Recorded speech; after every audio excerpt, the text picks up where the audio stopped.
जैसी परमेश्वर का दास लासर के बारे में बताया। കർത്തദാസൻ ലാസറിനെ കുറിച്ച് ഇവിടെ പറഞ്ഞപ്പോൾ हालेलुया, मरियम और माता सोचा मर गई।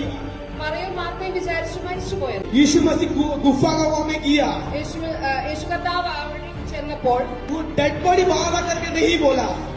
ആ ഡെഡ് ബോഡി പുറത്തേക്ക് കൊണ്ടുവരാനല്ല हम പറഞ്ഞത്. लोग क्या करते हैं, डेड बॉडी को डेड बॉडी ही बोलते हैं। നമ്മള് ഡെഡ് ബോഡി എന്ന് തന്നെ പറയും. एक जन जो मर गया उसको डेड बॉडी बोलते हैं, ഒരാൾ മരിച്ചു കഴിഞ്ഞെങ്കിൽ അതിനെ ഡെഡ് ബോഡി എന്ന് लेकिन വിളിക്കും. डेड बॉडी को परमेश्वर डेड बॉडी नहीं बोला। എന്നാൽ ഡെഡ് ബോഡിനെ പരമേശ്വർ അങ്ങനെ വിളിച്ചിരുന്നില്ല. बोला कि यह लाजर बाहर आओ। ഈ ലാസറെ പുറത്തു വരും. मनुष्य का आंखों में वो मर गया था, മനുഷ്യന്റെ കണ്ണിൽ നോക്കുമ്പോൾ ലാസർ മരിച്ചിരുന്നു. लेकिन खुदा के आंखों में लाजर मरा नहीं था। കർത്താവിന്റെ കണ്ണിൽ ലാസർ മരിച്ചിട്ടില്ല. हालेलुया, मैं आपको बताना चाहिए चाहता हूँ, ഞാൻ നിങ്ങളോട് ഇങ്ങനെ പറയാൻ ആഗ്രഹിക്കുന്നു. आप सोचते हैं कैसा होगा, നമ്മൾ വിചാരിക്കുന്നു നമ്മുടെ ജീവിതം എങ്ങനെയാകും. हम लोग सब कुछ खत्म हो गया है। എല്ലാം നഷ്ടപ്പെട്ടു, നശിച്ചു, എല്ലാം തീർന്നു. ഒരു വെളിപ്പാട് ഞാൻ വിളിച്ചു പറയട്ടെ, ദൈവത്തിന്റെ കണ്ണുമാറ്റി കാണ്. ഹാലലുയ, ഹാലലുയ, മരിച്ച കാര്യങ്ങൾ ദൈവം ജീവിപ്പിക്കോ. ആമേൻ.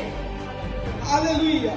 उस समय यीशु मसीह क्या किया, लाजर को बुलाया बाहर में। ആ സമയത്ത് യേശു കർത്താവ് ലാസറിനെ പുറത്തേക്ക് വിളിച്ചു.